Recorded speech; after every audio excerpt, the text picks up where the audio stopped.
Que le Seigneur vous bénisse. Et dit comme moi, des temps pareils sont des temps très précieux, sont des moments très cruciaux. Il faut en profiter, car c'est la parole qui rassemble les fidèles bien-aimés de Dieu. Et il faut aimer, demeurer dans la parole, demeurer là où il y a la parole, là où Dieu annonce son évangile pour ses bien-aimés. Car il dit, les paroles que je vous dis sont esprit et vie. Donc, la vie meilleure se trouve dans la parole de Dieu. La parole du Seigneur, c'est ça qui nous rassure la vie éternelle et la vie paisible ici sur la terre. Tu peux manquer des millions de dollars, tu peux manquer quoi manger, mais tant que tu demeures dans la parole est la solution à nos fins. La parole est la solution à nos difficultés. Voyez, bien-aimés, c'est comme ça que nous sommes mis devant de vous pour vous rassurer et vous exhorter en disant, soyez toujours heureux, soyez toujours dans la joie. Voyez, bien-aimés, c'est ce que l'apôtre Paul exhortait les bien-aimés des Thessaloniciens. Là, je suis dans 1 Thessaloniciens, chapitre 5, verset 16. Soyez toujours heureux, soyez dans la joie. C'est comme ça. Nous lisons sans plus tarder Jean, chapitre 19, versets 26 et 28.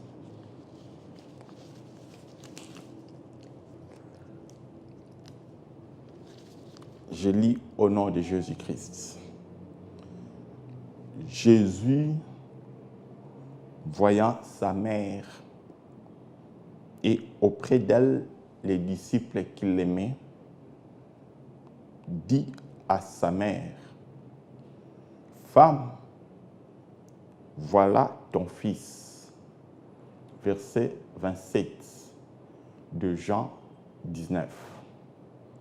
Puis il dit aux disciples, « Voilà ta mère. » Et dès ce moment, les disciples l'a pris chez lui. Parole du Seigneur. Avant d'entrer dans notre sujet d'aujourd'hui, où nous allons parler sur la troisième parole de Jésus-Christ à la croix, qui est « Voilà ton fils et voilà ta mère », tiré de là où nous venons de lire Jean chapitre 19, versets 26 et 27. Il y a un trouble au milieu des églises de Dieu. Parce qu'il y a l'église de Dieu et il y a des églises des hommes. La manière dont je dis, il y a un trouble au milieu des églises de Dieu. Donc, je rassemble toutes les églises et l'église véritable du Seigneur et les églises des hommes. Et ce trouble-là est lié à l'insuffisance de la connaissance. Or, la connaissance, c'est une promesse que Dieu avait donnée pour l'Église dans ces temps de la fin que nous demeurons. Là déjà, Daniel, chapitre 12, verset 4, l'en parle. Alors, ces troubles se situent à quel niveau?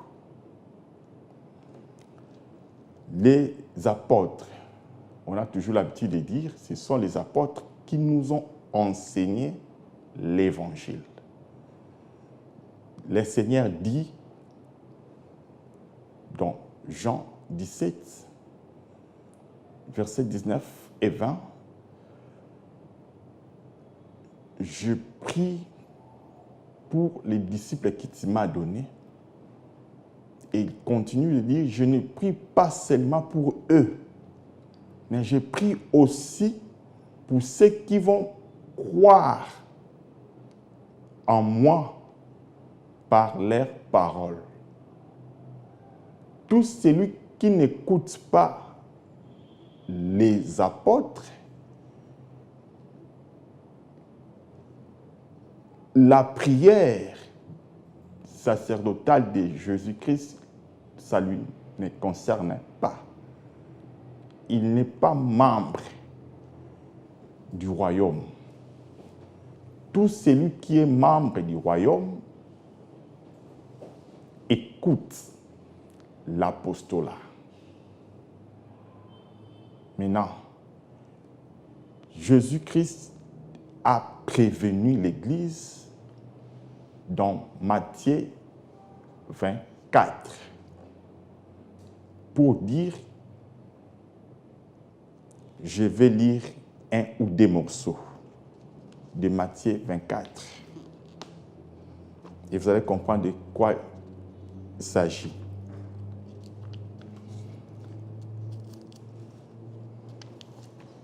Matthieu 24. Je ne vais pas vous prendre beaucoup de temps pour entrer dans notre sujet d'aujourd'hui.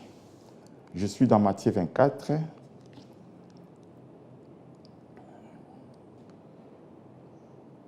Là, déjà, le Seigneur Jésus vient de sortir du temple.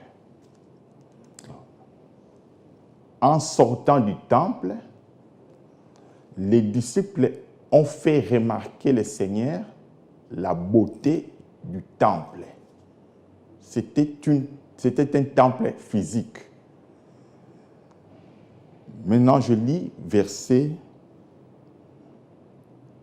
1 et 2 de Matthieu 24. Comme Jésus s'en allait au sortir du temple, ses disciples s'approchèrent pour lui en faire remarquer les constructions. Mais il leur dit, « Voyez-vous tout cela? Je vous l'ai dit en vérité, il ne restera pas ici pierre sur pierre qui ne soit renversé. » Dès lors que le Seigneur avait fait sa sortie, c'est-à-dire, il a quitté le temple pour sortir, il n'est plus revenu dans le temple. Cet acte-là est très significatif. Les gestes d'un prophète cachent tout un enseignement. Jésus sort du temple. En sortant, il n'est plus revenu. Ce n'est pas un acte à lire ça à la manière des hommes. Je prends verset 26. Je prends verset 23 à 26 de Matthieu 24. Si quelqu'un vous dit alors, le Christ est ici, ou il est là, ne le croyez pas. Ça, c'est le Seigneur Jésus-Christ qui dit. Si quelqu'un vous dit alors, le Christ est ici, ou il est là, ne le croyez pas. Car il s'élèvera des faux Christ et des faux prophètes. Voyez, il s'élèvera des faux Christ et des faux prophètes. Ils feront des grands prodiges et des miracles au point de séduire, s'il était possible, même les élus. 25. Voici, je voulais annoncer d'avance. Si donc on vous dit, voici, il est dans le désert, n'y allez pas. Voici, il est dans les chambres, ne les croyez pas. Il parle de qui? Il là remplace les faux Christ. On vous dira, voici, il est dans le désert. Il là, retenez bien, c'est le faux Christ ou les faux prophètes. Je prends la première phrase de verset 24.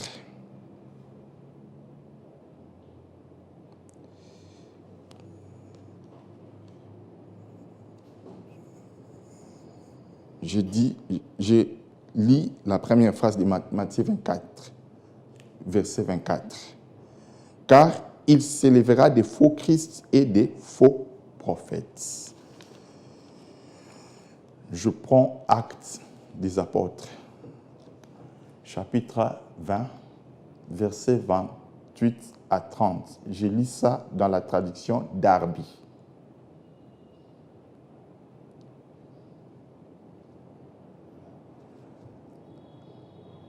Acte 20, verset 28 à 30.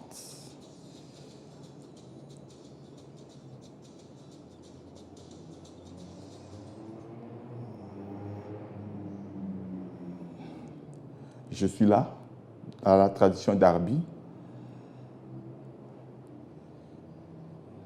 Prenez donc garde à vous-même et à tous les troupeaux au milieu duquel l'Esprit Saint vous a établi surveillant pour paître l'ensemble de Dieu, laquelle il a acquis par son sang, par le sang de son Fils propre. Moi, verset 29 maintenant, de Acte 20. Moi, je sais qu'après mon départ, il entrera parmi vous des loups redoutables. La traduction Louis Segond ou encore Scofield, la traduction qui est devant moi ici, au verset 29, je lis seulement verset 29 dans la traduction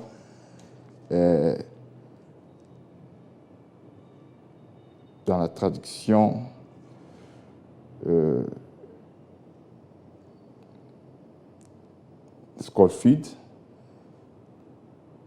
versets 29 et 30. Je sais qu'ils s'introduiront parmi vous, après mon départ, des loups cruels qui n'épargnera pas les troupeaux. Maintenant, verset 30. Et qu'il s'élèvera du milieu de vous des hommes qui enseigneront des choses pernicieuses pour entraîner les disciples après eux. Ils s'introduiront. Lorsqu'on dit il s'introduira, ce sont les gens qui vont venir du dehors. Ils vont entrer dans l'assemblée de Dieu.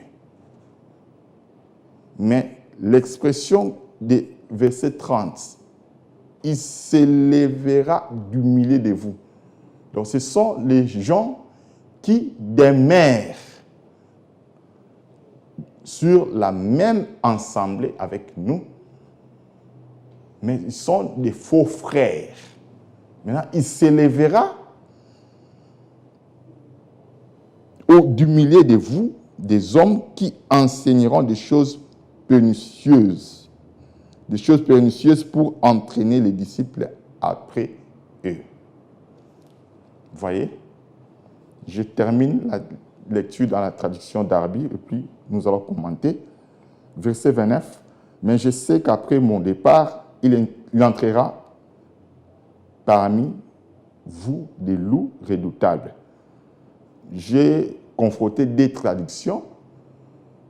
Là où il dit il s'introduira, Darby a dit il entrera. Ça prouve déjà que ce sont des gens qui viennent du dehors.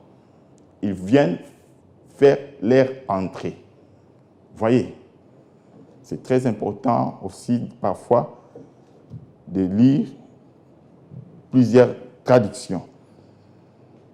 Maintenant, je suis dans la traduction Darby toujours. Je sais qu'après mon départ, il entrera parmi vous des loups redoutables qui n'épargnera pas les troupeaux. Verset 30. Et il s'élèvera d'entre vous. Et il s'élèvera d'entre vous-mêmes des hommes qui annonceront des doctrines perverses. Scofield a dit des choses pernicieuses.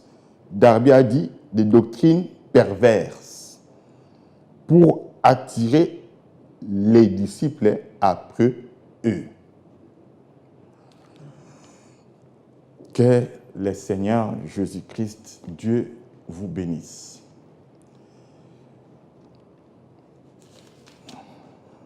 Toujours dans Actes, nous allons lire et puis expliquer une fois pour toutes. Je prends Actes, chapitre 11.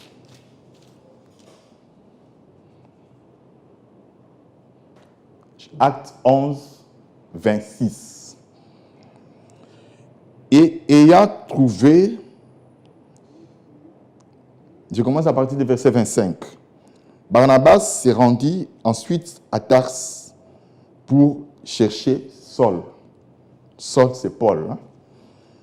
Et l'ayant trouvé, verset 26 maintenant, il l'amena à Antioche. Pendant toute une année, ils se réunirent aux églises, aux assemblées de l'église. Pendant toute une année, ils se réunirent aux assemblées de l'église et ils enseignèrent beaucoup de personnes. Ce fut à Antioche que, pour la première fois, les disciples furent appelés chrétiens. C'est là où je suis.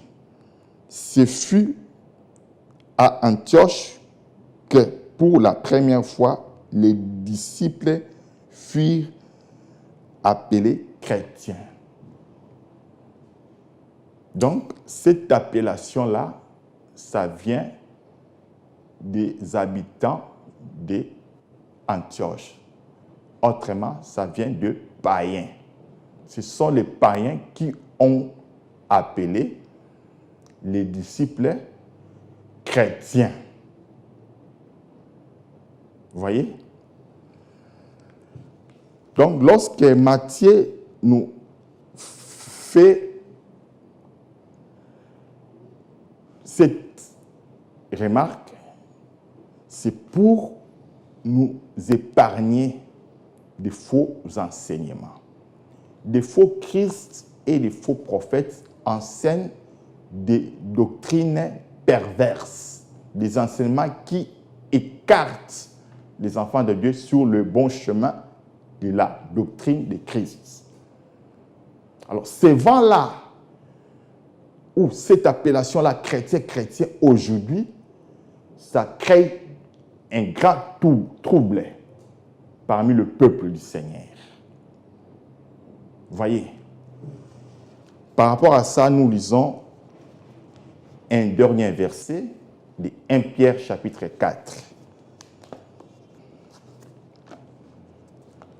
Je prends 1 Pierre chapitre 4. Mais ceux qui sont en train de nous suivre, vous allez lire 1 Pierre chapitre 4, versets 1 et 2, puis verset 16. Parmi tant d'autres traductions que vous pouvez lire, je vous prie de lire ces versets aussi dans la traduction Darby. Mais nous, à cause du temps, nous lisons seulement dans la traduction Scofield. Je suis maintenant dans 1 Pierre chapitre 4, versets 1 et 2. Ainsi donc, Christ ayant souffert dans la chair, vous aussi armez-vous de la même pensée, car celui qui a souffert dans la chair en est fini avec les péchés. Enfin, de vivre non plus selon les convoitises des hommes, mais selon la volonté de Dieu, pendant le temps qui lui reste à vivre dans la chair. Verset 16. Mais si quelqu'un souffre comme chrétien, là c'est l'apôtre Pierre qui dit, qui exhorte. Mais si quelqu'un souffre comme chrétien, qu'il n'en ait point honte, et que plutôt il glorifie Dieu à cause de ses noms. L'apostolat nous parle de la souffrance de Christ qui a mis fin des péchés. Donc celui qui est en Christ, lorsqu'il souffre, qu'il ne s'inquiète pas de ses souffrances. Mais ces souffrances-là, c'est une manière de mettre fin ou de consumer la chair, afin qu'ils vivent non selon la chair et les convoitises des hommes, mais qu'ils vivent cette fois-là en Christ, afin de dire, comme l'apôtre Paul dit dans Galates 2, verset 20, « J'ai été crucifié avec Christ. Et si je vis, ce n'est plus moi qui vis, mais c'est Christ qui vit en moi. » Christ qui vit en moi, c'est Christ parole créatrice qui vient faire sa demeure dans l'homme. Alors, l'homme qui porte l'évangile, il ne va plus vivre selon les convoitises des hommes. Vous voyez, c'est là maintenant Pierre dit, si quelqu'un souffre comme chrétien, qui n'en fait pas honte, mais qu'il glorifie Dieu en ces noms-là. Le nom de qui? Le nom de Christ. Christ comme parole qu'il est en train de porter. Voyez. Maintenant, aujourd'hui, même des fausses églises portent le nom-là ou l'expression-là chrétien. Mais en regardant leur conduite, ça ne colle pas avec la nature de Christ. C'est là où pose problème. Est-ce une telle personne mérite d'être appelée chrétien par sa mauvaise conduite? C'est là où pose problème. L'expression appropriée pour nous, c'est les saints. bien-aimé saint. C'est une expression-là qui n'a pas de fraude. Tandis qu'il y a beaucoup de fraudeurs qui sont entrés dans l'expression chrétien. Vous voyez? Donc c'est comme ça que moi, je dis toujours, je ne suis pas chrétien, je suis saint. Je pense que je me suis fait comprendre. Nous allons encore, dans l'autre séance, si possible, donner encore d'autres éléments pour vous enraciner dans la connaissance de Dieu. Que le Seigneur Jésus-Christ et Dieu vous bénisse. Nous venons de lire Jean 19, versets 26 et 27. Le Seigneur dit, Jésus voyant sa mère et auprès d'elle les disciples qu'il met, c'est-à-dire Jean, dit à sa mère, « Femme, voilà ton fils. » Puis il dit aux disciples, « Voilà ta mère. » Et dès ce moment, les disciples l'ont pris chez lui. Bien-aimé saint, peuple du grand roi, c'est la troisième phrase de Jésus-Christ sur la croix. Après avoir déclaré « Père, pardonne-leur, car ils ne savent ce qu'ils sont en train de faire », il dit « Aujourd'hui, tu seras avec moi dans le paradis. » Il vient ajouter, lorsqu'il a vu sa mère, Marie, à côté de son disciple Jean, le disciple qu'il aimait beaucoup, il s'est adressé à sa mère, Marie, « Voilà ton fils. » Et il retourne à Jean, comme Jean était juste à côté de Marie, il dit à Jean, « Voilà ta mère. » Et à partir de ces mots-là, de ce moment-là, Jean l'a pris. Donc, à partir de ce moment-là, Marie demeurait dans la maison de Jean. Ici, dans ce contexte, Marie, mère de Jésus, représente l'Église, les troupeaux du Seigneur.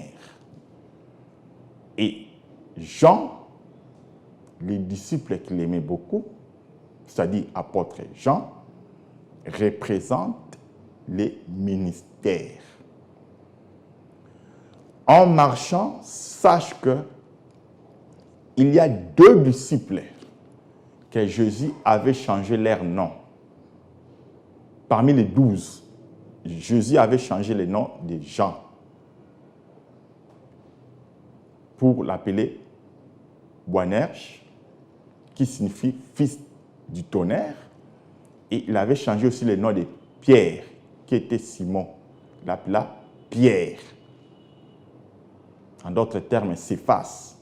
Parce que l'apôtre Paul appelait souvent Pierre Céphas. Donc Pierre, c'est ça, Céphas. Vous voyez, ce sont là 2 disciples que Jésus avait changé les noms. Parmi les 12 fils d'Israël, il y a 2 fils que Jacob avait donné le nom. Vous voyez, ce sont des choses à ne pas négliger. Il y a Lévi, c'est Jacob qui avait donné le nom à Lévi.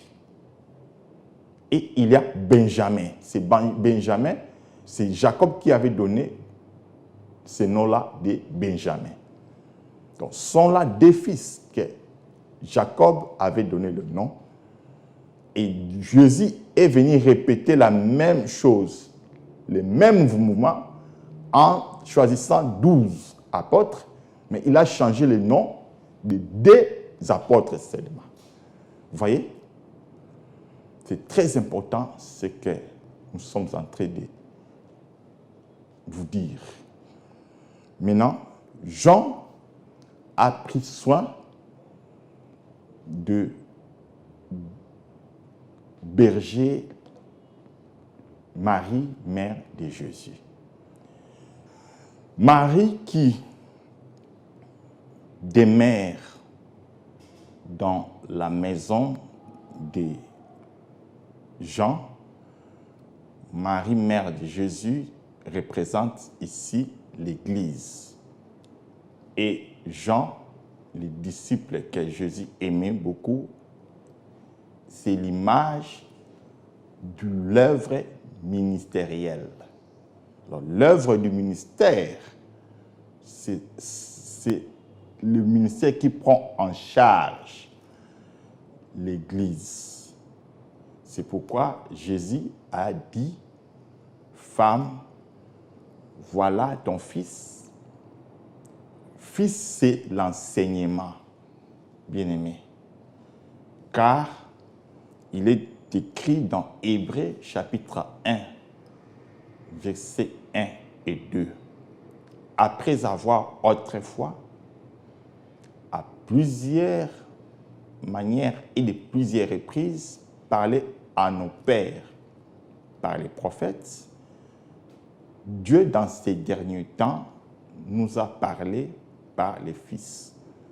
Voyez. Donc, les fils représentent, dans le contexte de Hébreux 1, les fils représentent les prophètes.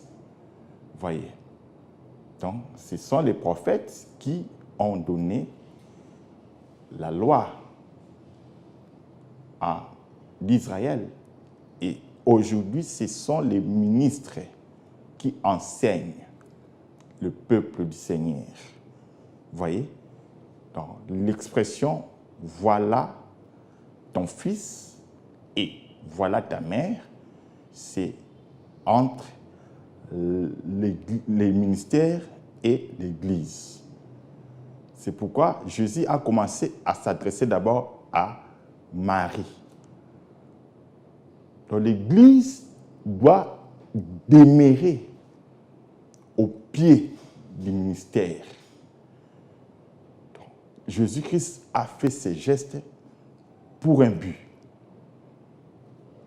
Femme, voilà ton fils. Donc la femme qui est l'Église, son épouse, est appelée d'aller demeurer au pied des apôtres, au pied du ministère. Alors, le ministère occupe de l'Église épouse du Seigneur. Le ministère prend en charge l'Église épouse du Seigneur. Vous voyez? Alors, la maison ou la demeure de Jean, où Marie a commencé à habiter, nous parle de plusieurs aspects. Mais la première dimension de l'Église,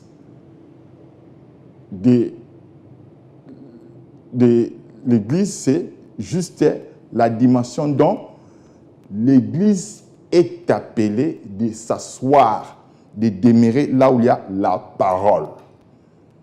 Voyez. Donc l'Église de Christ, sa demeure, c'est là où il y a la parole. C'est ça la demeure de l'Église. Voyez. Donc, la troisième phrase que Jésus prononça, il donne la responsabilité de l'Église au ministère. C'est là où Jésus dit lui-même, dans Jean 15, verset 4, puis verset 7. Je lis Jean 15, verset 4. demeurez en moi et je demeurerai en vous. Comme le sarment ne peut de lui-même porter les fruits, s'il ne demeure attaché au cep, ainsi vous ne le pouvez pas non plus si vous ne demeurez en moi. Verset 7 de Jean 15. Si vous demeurez en moi et que mes paroles demeurent en vous, demandez ce que vous voudrez et cela vous sera accordé. Bien-aimé sang, sache que l'apôtre Jean vient dire dans Jean 1, verset 1, « Au commencement était la parole était avec Dieu, la parole était Dieu. »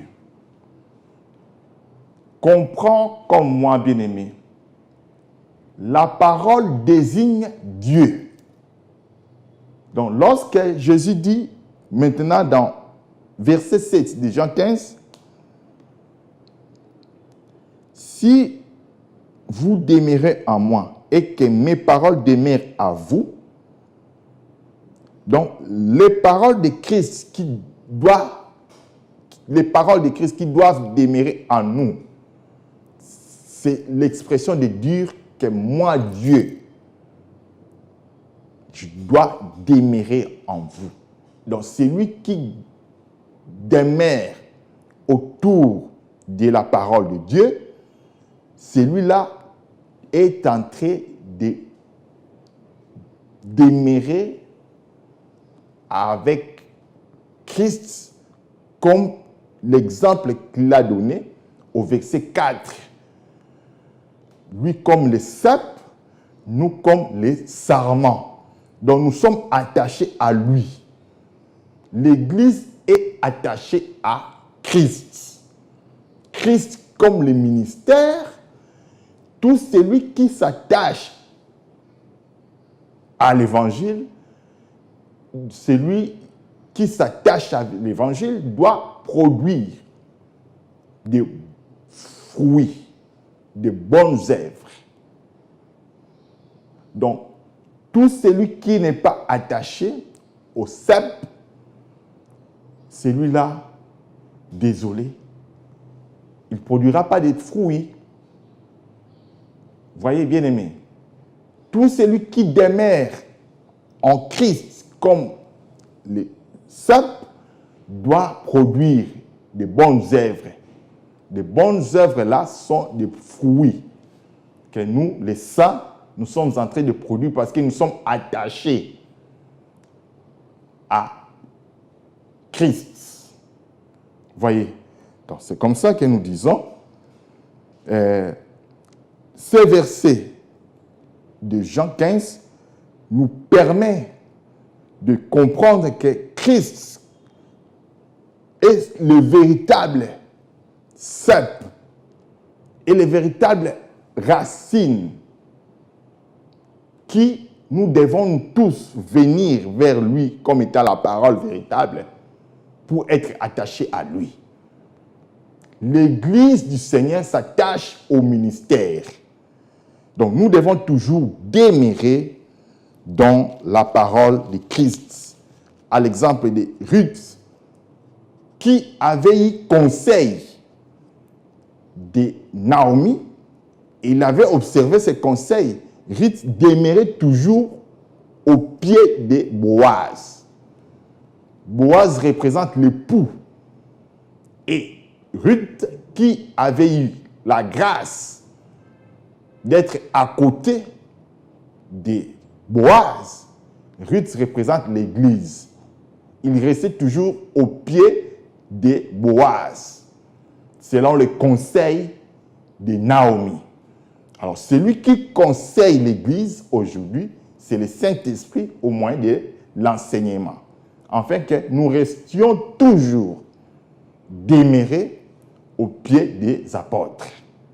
Voyez, les pieds nous montrent plusieurs significations. En lisant Ésaïe 52, verset 7, là, Ésaïe interprète le pied comme étant la bonne nouvelle. Voyez, donc le pied nous révèle beaucoup de choses. C'est comme ça que nous disons, nous devons, nous l'Église, demeurer au pied des apôtres. C'est là où nous disons encore, pour vous donner beaucoup de versets, Actes 4, versets 36 et 37, lorsque Barnabas avait vendu sa propriété, il avait déposé l'argent au pied des apôtres. Donc le pied des apôtres, c'est ça qui justifie ce que nous sommes en train de dire, c'est là où il y a la bonne nouvelle. Voyez. Et c'est là aussi, vous allez voir, dans Luc, chapitre 10, verset 38 à 42. C'est ici que nous allons mettre un point-virgule pour aujourd'hui par rapport à ces versets. Nous expliquons ces versets, puis nous mettons point-virgule par rapport à aujourd'hui. Je suis dans Luc 10, 38 à 42. Comme Jésus était en chemin avec ses disciples, il entra dans un village et une femme nommée Marthe les reçut dans sa maison. Verset 39. Elle avait une sœur nommée Marie qui, s'étant assise aux pieds du Seigneur, écoutait sa parole. 40. Marthe, occupée à divers soins domestiques, survint et dit, « Seigneur, cela ne te fait-il rien que ma sœur me laisse seule pour servir? Dis-lui donc de m'aider. » 41. Le Seigneur lui répondit, « Marthe, Marthe, tu t'inquiètes et tu t'agites pour beaucoup de choses. » 42. Une seule chose est nécessaire. Marie a choisi la bonne part qui ne lui sera point ôtée. Marie a choisi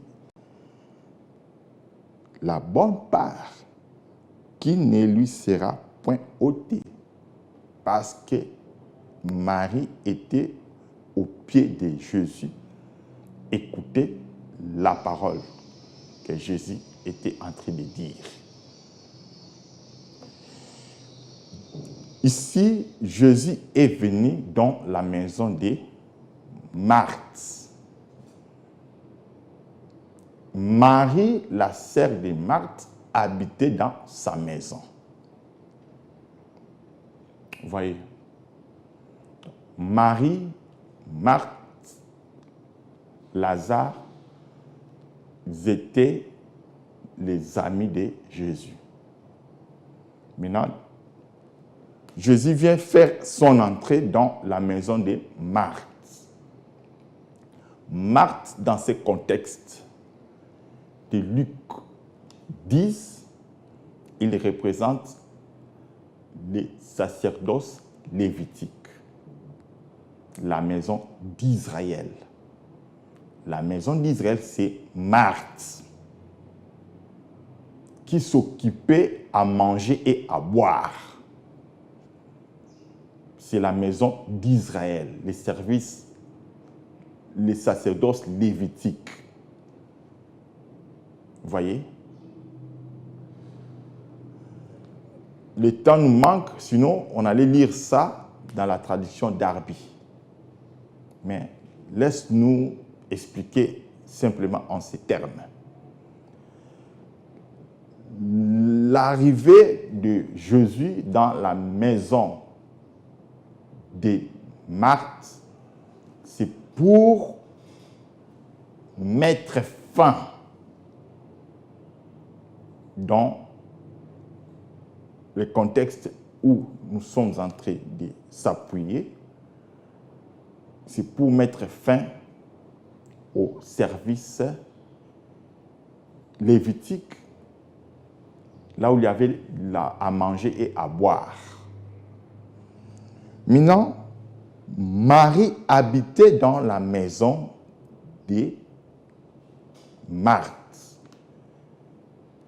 Marie représente l'Église, voyez, qui est sur le pied de Jésus. Nous expliquons Jean 19, versets 26 et 27 en ces termes-là. Voyez? Maintenant, Marie, qui habitait dans la maison de Marthe, sa sœur, il faut comprendre que les sacerdoces lévitiques et les sacerdoces royaux sont des sœurs. Vous voyez? Donc, sacerdoce lévitique est la grande sœur du sacerdoce royal. Maintenant, bien que les sacerdoces royales habitaient dans la maison des sacerdoces lévitiques, les sacerdoces royales n'étaient pas comblés, n'étaient pas dans le chemin de la perfection. Parce que ces sacerdoces occupaient seulement à manger et à boire. Maintenant, les sacerdoces royales ne se sentaient pas à l'aise. Parce que ce chemin-là n'était pas un chemin qui pouvait apporter la perfection à Marie. Marie comme les sacerdoces royales. Je vous lis Hébreux.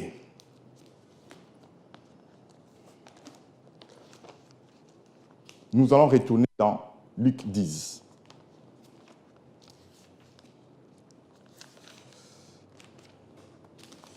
Je suis dans Hébreux, chapitre 8. Hébreux, chapitre 8.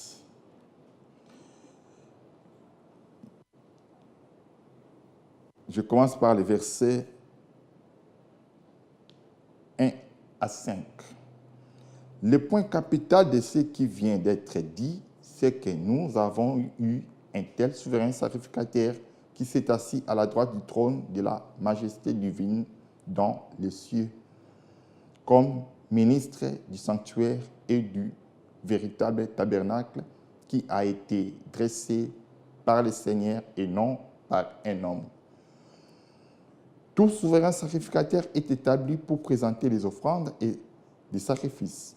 Il est donc nécessaire que celui qui ait aussi quelque chose à présenter, s'il était sur la terre, il ne serait même pas sacrificateur, puisque là sont ceux qui présentent les offrandes selon la loi. Il célèbre un culte, image et ombre des choses célestes, comme Moïse en fit divinement averti lorsqu'il allait construire le tabernacle. Et soin lui fit-il dit de tout faire d'après le modèle qui lui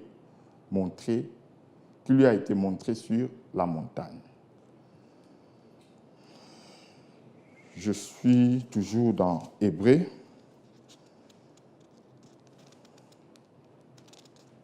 Je prends les versets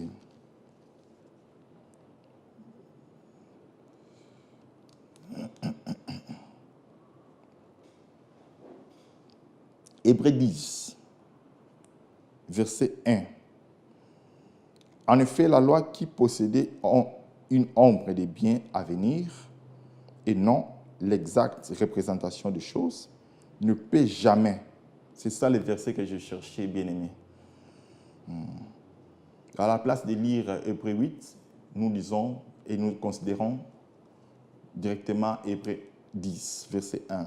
En effet, la loi qui possédait une ombre de bien à venir et non l'exacte représentation des choses ne peut jamais, par le même sacrifice qu'on offrait perpétuellement chaque année, demeurer et amener les assistants à la perfection.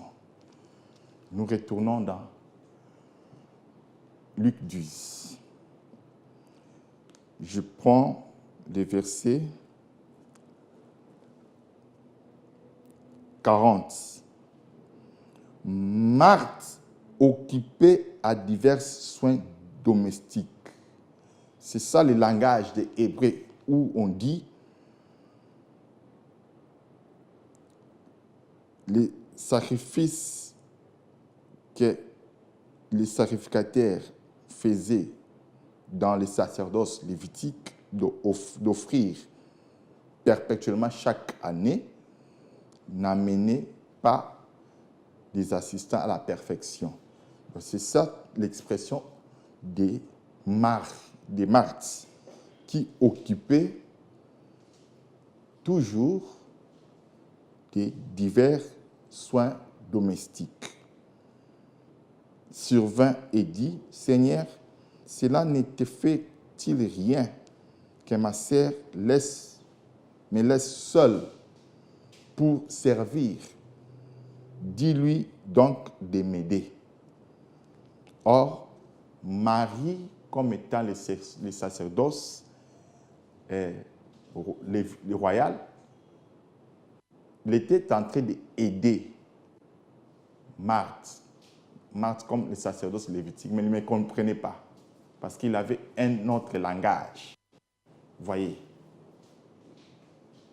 Maintenant, la réponse de Jésus nous montre que Marie aidait Marthe, mais sans que Marthe puisse comprendre.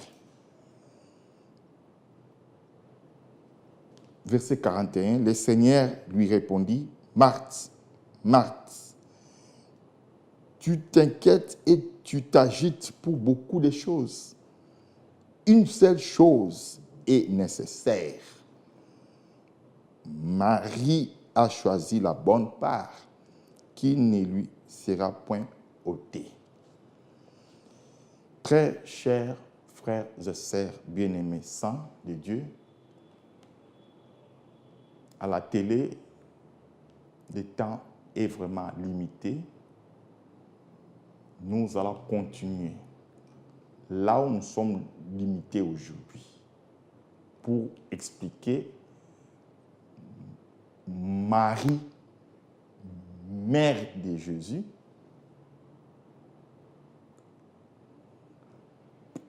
et l'apostolat, l'œuvre du ministère par rapport à Marthe et Marie de Luc 10. Que le Seigneur Jésus-Christ, Dieu, vous bénisse richement. Nous nous limitons aujourd'hui par ici. Que le Seigneur Jésus-Christ vous bénisse et je vous aime dans la vérité.